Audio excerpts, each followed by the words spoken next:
Hello everyone, welcome to Gyanshila. So, loi aisu grade 3 আৰু grade 4 examৰ কাৰণে যিটো video series মই continue কৰি আছো target ADRE 2.0 best GK question ইংৰাজী আৰু অসমীয়া মাধ্যমত দুইটা ল্যাঙ্গুৱেজতে ইয়াতে questions এখিনি দিয়া আছে এটো part 2 হয় ইয়াৰ আগতে already part 1 আমি ডিসকাস কৰিছো যদি চোৱা নাই part 1 টো চাব বহুত important হয় ঠিক আছে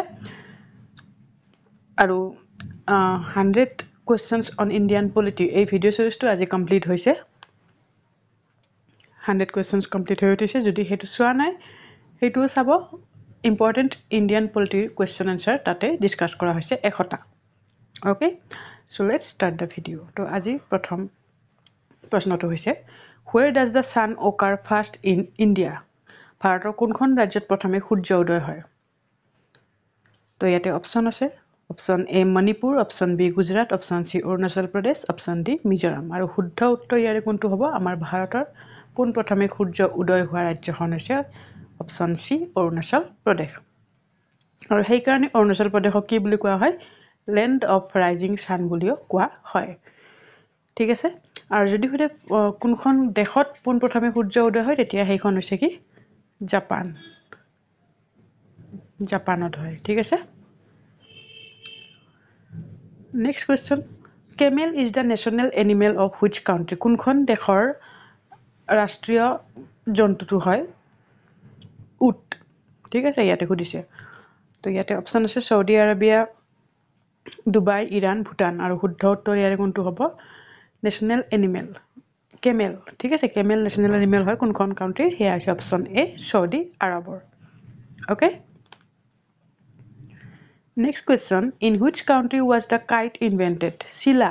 আমাৰ যি শিলা উৰুৱাই যে শিলা এই শিলাখন কোনখন দেশত উদ্ভাৱন হৈছিলে কত ইনভেন্ট হৈছিলে তো ইয়াতে আছে ইন্ডিয়া চাইনা জাপান নেপাল আৰু শুদ্ধ উত্তৰ ইয়াৰে কি হ'ব ইয়াৰ একুৰেট এনসাৰটো পোৱা নাযায় যদিও তথ্য অনুসৰি ইয়াৰে এনসাৰ চীন বুলি আছে অপচন বি চীনত হ'ব ঠিক আছে next which is the highest civilian award in India কি উদিছে ভাৰতৰ সৰ্বোচ্চ অসামৰিক বঁটাটো কি অসামৰিক উদিছে সিভিলিয়ান ওকে ইয়াতে আছে পদ্মভূষণ পৰমবীৰ চক্ৰ পদ্মবিভূষণ ভাৰত ৰত্ন আৰু শুদ্ধ উত্তৰ ইয়াতে হ'ব কি option D Bharat Ratna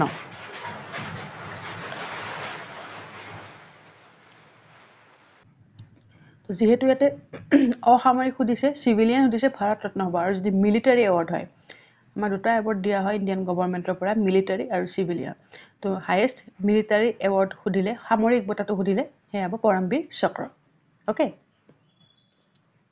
who is known as the nightingale of India কাক কোৱা হয় ভাৰতৰ নাইটিংগেল বুলি তো অপচনত আছে Lata Mangeshkar Indira Gandhi Sarojini Naidu none of the above আৰু ইয়াৰে শুদ্ধ উত্তৰ হ'ব ভাৰতৰ নাইটিংগেল বুলি কোৱা হয় সৰোজিনী নাইডু ঠিক আছে সৰোজিনী নাইডু তেখেতক ভাৰত কোকিলা এইটো নামেৰেও জনা যায় ভাৰত কোকিলা বুলিও জনা যায় দুইটাই জানি থবা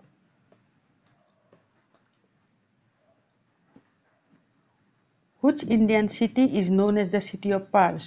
কোনখন চহৰক মুকুতাৰ চহৰ বুলি কোৱা হয়? তো ইয়াতে আছে হায়দৰাবাদ, চেন্নাই, মুম্বাই, দিল্লী। মুকুতাৰ চহৰ বুলি কোৱা হয় কোনখন চহৰক? হেয়া হৈছে হায়দৰাবাদ। ঠিক আছে? চেন্নাইক কি বুলি কোৱা হয়? চেন্নাইক হেল্থ কেপিটেল অফ ইণ্ডিয়া বুলিও কোৱা হয়। ওকে? আৰু মুম্বাইক কোৱা হয় ফাইনান্স কেপিটেল অফ ইণ্ডিয়া বুলি।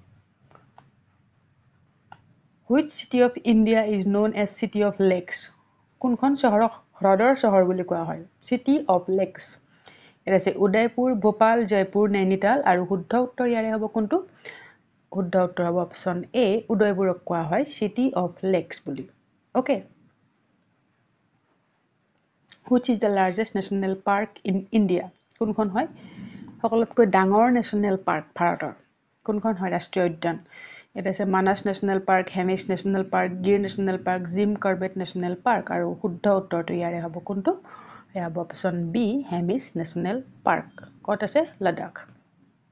আৰু সকলোতকৈ পুৰণি ৰাষ্ট্ৰীয় উদ্যান যদি সোধে তেতিয়া কোনখন হ'ব? সেইখন হ'ব জিম কৰ্বেট নেশ্যনেল পাৰ্ক। ঠিক আছে? ক'ত আছে? উত্তৰাখণ্ড। গিৰ নেশ্যনেল পাৰ্ক ক'ত আছে? গুজৰাটত। মানস নেশ্যনেল পাৰ্কটো আমাৰ অসমত আছে সকলোৱে জানে আৰু অসমৰ যদি সকলোতকৈ ডাঙৰ ৰাষ্ট্ৰীয় উদ্যান কোনখন হয় তেতিয়া হ'ব কি? Kaziranga.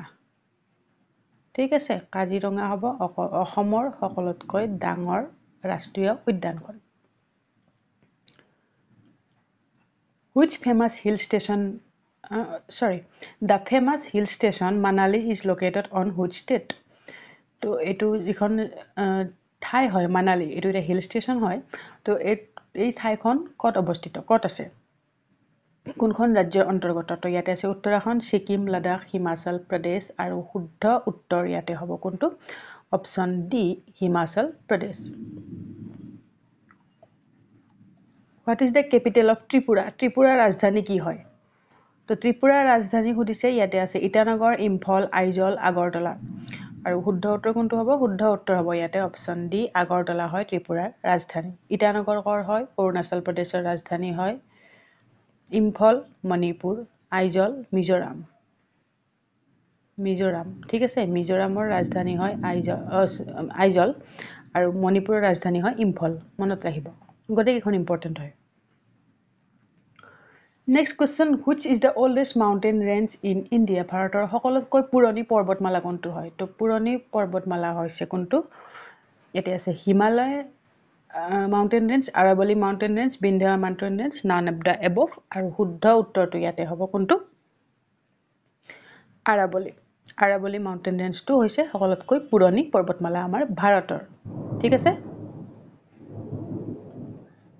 Which city is known as the tiger capital of India কোনখন চহৰক বাঘৰ ৰাজধানী বুলি কোৱা হয় ভাৰতৰ টাইগাৰ ক্যাপিটেল ইম্পৰ্টেন্ট হয় ইউনিকো হয় লগতে তো অপচন এ আছে Nagpur option B Jaipur option C Kanpur option D Udaipur আৰু ইয়াৰে শুদ্ধ উত্তৰটো হ'ব অপচন এ নাগপুৰ ওকে জয়পুৰক কি বুলি কোৱা হয় পিংক সিটি